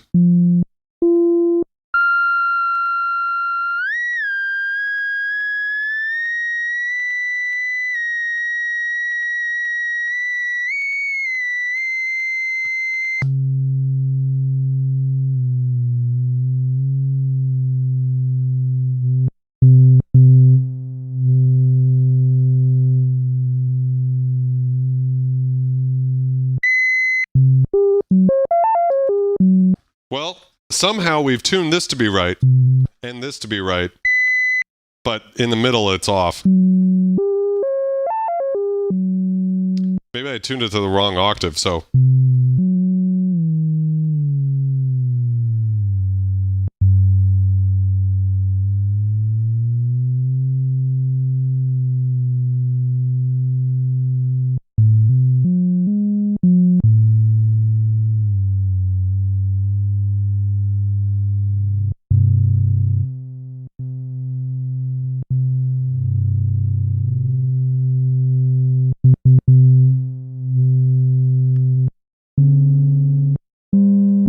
The problem is that you have to sort of do a dance between the cutoff frequency and the this knob, so.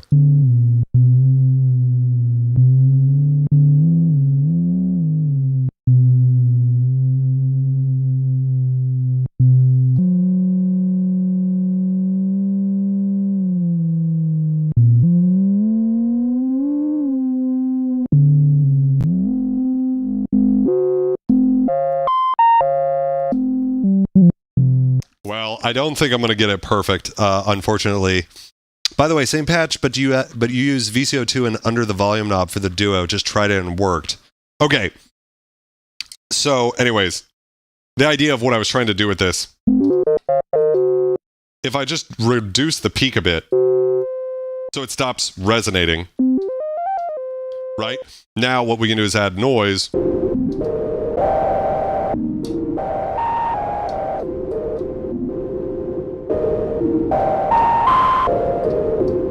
Get some really cool sounds. That was the idea. Oh well. Always struggling to find the ice fields patch.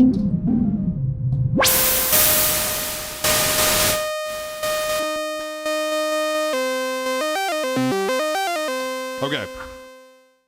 Going back to keyboard out to SH in.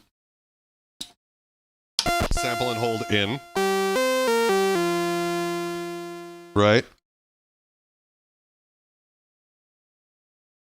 But you use VCO2 in under the volume knob. Yeah, that's what I thought I did. I thought I plugged it in right here under the volume knob. So let's see. So I'm running keyboard CV out to sample and hold in. I'm running that out into, what was it? Let me go back to VCO2 CV in. All right, so that's right there.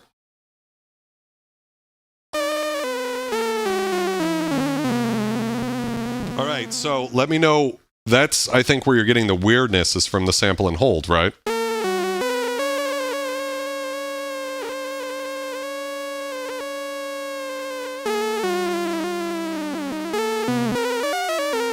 That's a very weird sound, right? Yeah. And what is an English tier, Wesley? Then I think I'll understand.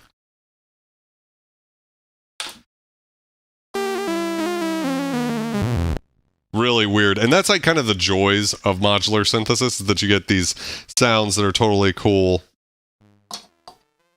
Whoa, things have just gone out of control now. I think it's another one of those examples of where I need to just shut this off real quick and turn it back on. What's going on there?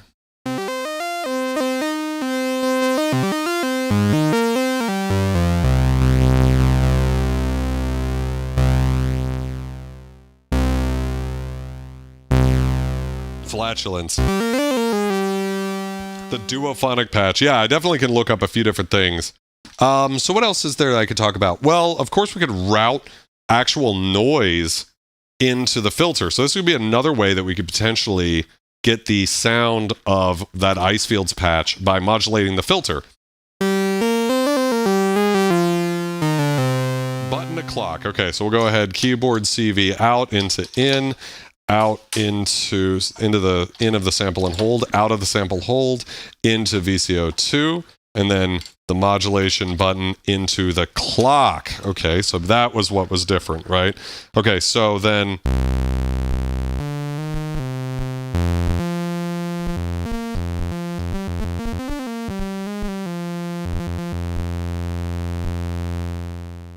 okay, so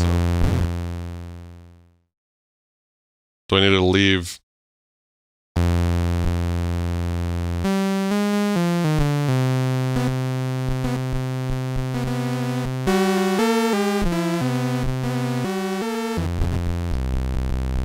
It might be my button here, maybe is the problem, I don't know.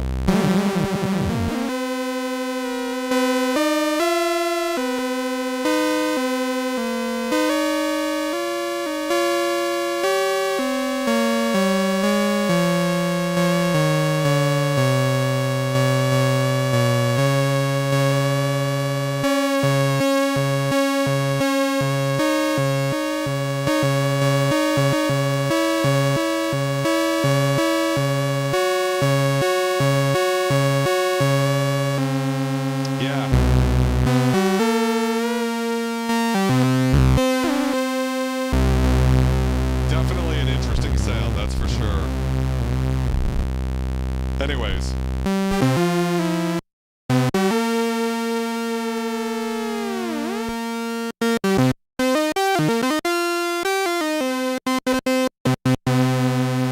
Okay, enough about that. We'll have to look it up, and it might even be a problem with my button or something, so let's pop these guys out. And I wanted to try, let's see, the English tier fixes a lot of the issues the MS-20 has with like filter tracking and hertz to volt, volts to octave, and reverse triggering. Yeah, that would be great. To be able to do volts to octaves really quickly would be amazing, because that would give me that ice field sound immediately. But let's try another way to get kind of close. So keyboard's white noise to the filter here.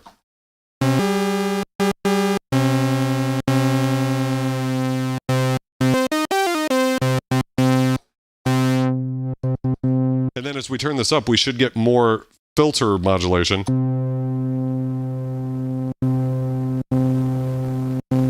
So it sounds like noise, but what's actually happening is that filter's moving so quickly.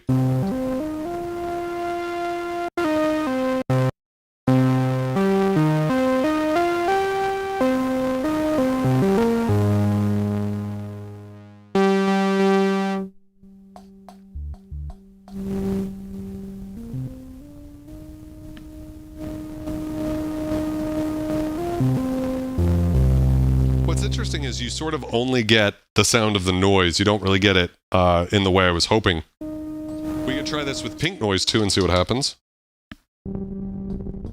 Pink noise is darker.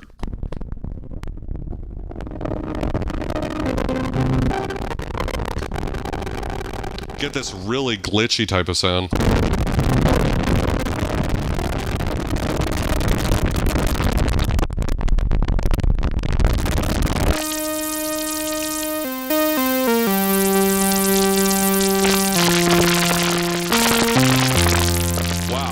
is interesting. That's sort of like, almost like watery.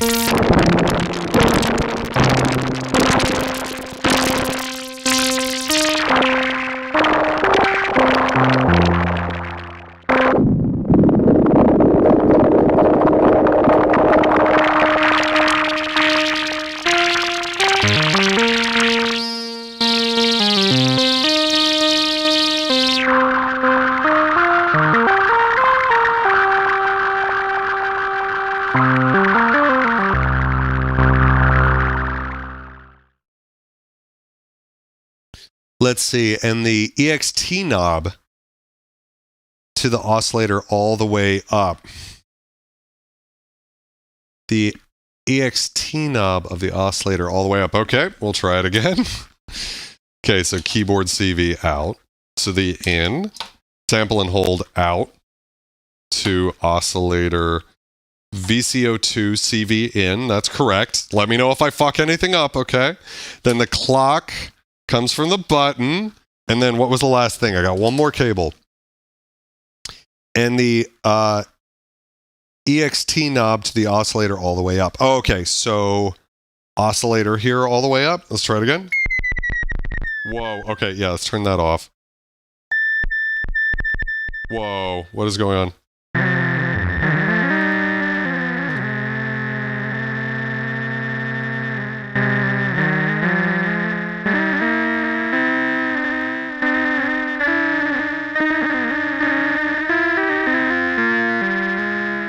Some really weird shit's happening, man.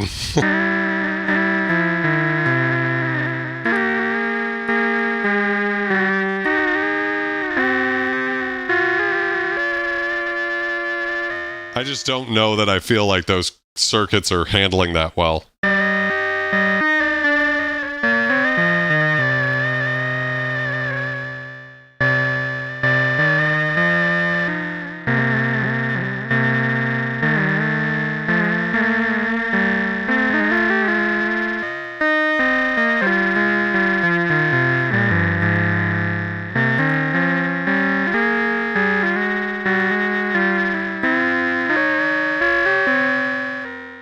That's a sound. I don't know if it's the button makes one oscillator drone, so you play the button as you play. So yeah.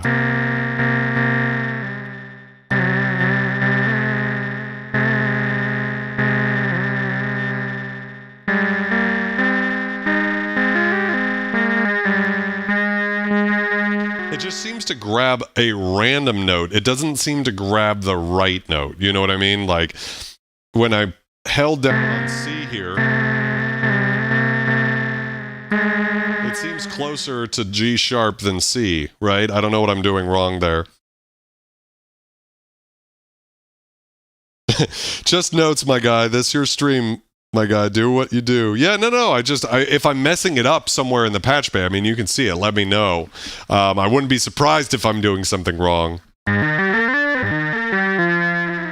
Anyways, we'll try that again another day. I'll reread it and see if I can figure out where I'm going wrong, you know? Yes, I get what you're saying, but it just doesn't seem to be working on this particular synthesizer for whatever reason.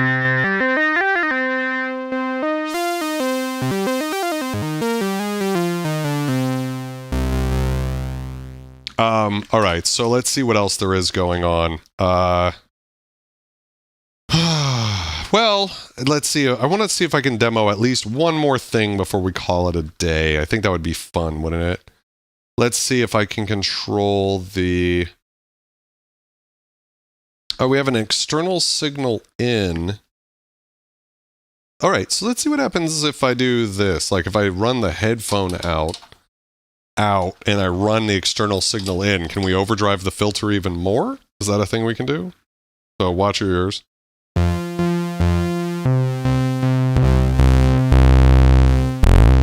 Yeah, I think what we're doing is driving that filter harder.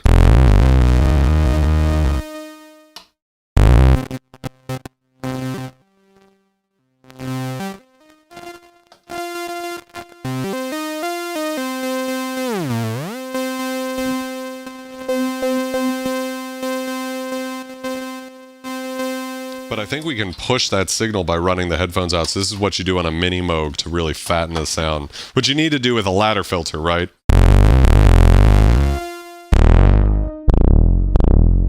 Turn the volume down.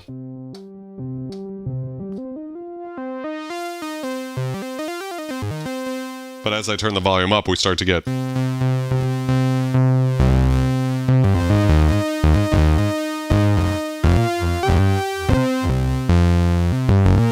It's kind of working more like a, like the SH2 did. I'm getting weird notes. Let's try running it into the high-pass filter just for the fuck of it.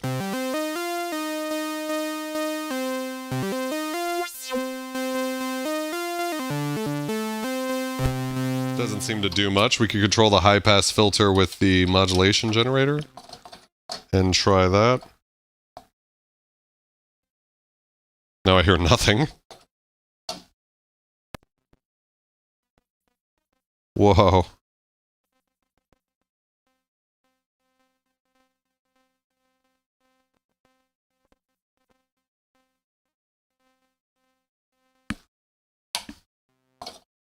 I think another example of how things get a little wonky here. So, like, nothing's plugged in, but now I definitely don't hear anything. Well, there I do. I don't know. Hey, Donnie, how's it going? Welcome to the stream. Also, by the way, guys, I'm only trying this for the first time live in front of you guys, so it could be something's fucked up with the synth. I might have to get it serviced. I have to service most synths that I get, so not a big deal if that is the case. But, yeah, you just get some pretty cool stuff out of this.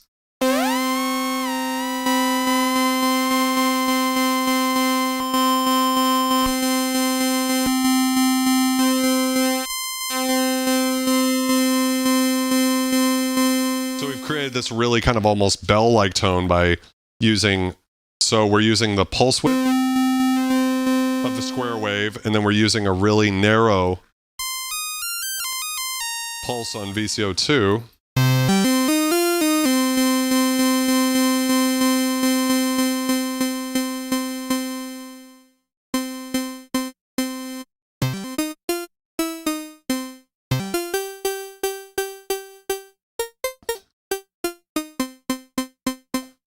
So we can get this really tight sort of sound.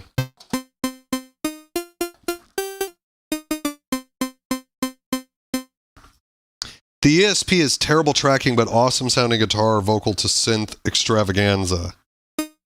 The ESP is a terrible tracking. What is the ESP? The external signal processor? Terrible tracking, but awesome sounding guitar vocal to synth extravaganza. Yeah, so you could route something in, kind of like what we did with the Kawai K1 with the SH2, which would be a lot of fun too, by the way.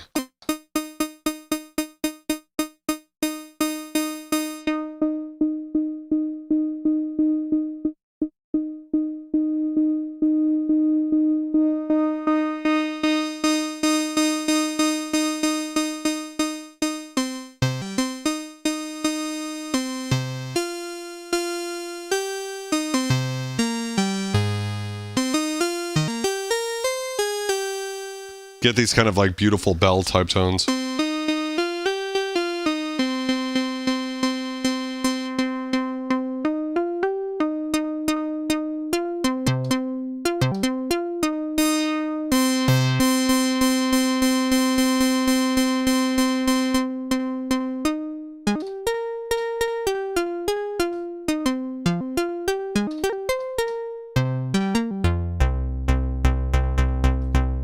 By the way, there's portamento, so we could do that where it glides.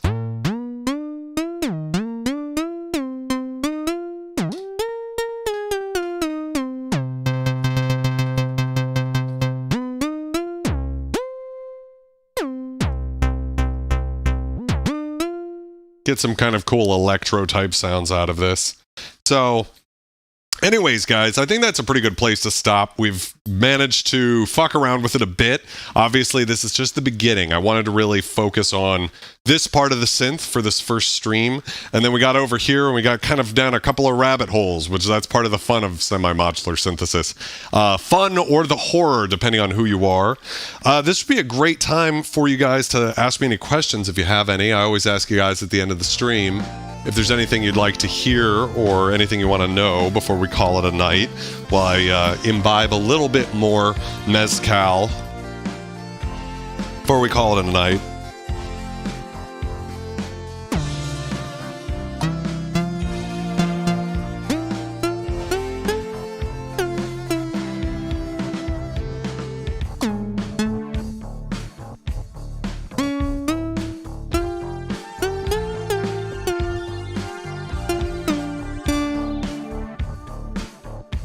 What's next? Also, we need movie night. I vote Italian horror. I miss doing vintage movie nights. Next week, we are going to be checking out the analog sound banks for the D50. So I have this awesome H-Card 750 I've bought since the last stream we did with it. And what this is a $200 memory card that replaces these old cards from the 80s that can only hold like 64 patches or something. This one I could have used to make my own patches, but it has sounds on it already, and I basically felt like I couldn't do that to the card. I couldn't wipe it from the 80s, something from the 80s. So what this lets you do is make your own sounds, but we're actually going to do the next stream is use this. It comes preloaded with a few different sound banks, and a couple of them that were really interesting to me. I just tried out the first couple of sounds. I didn't want to spoil myself.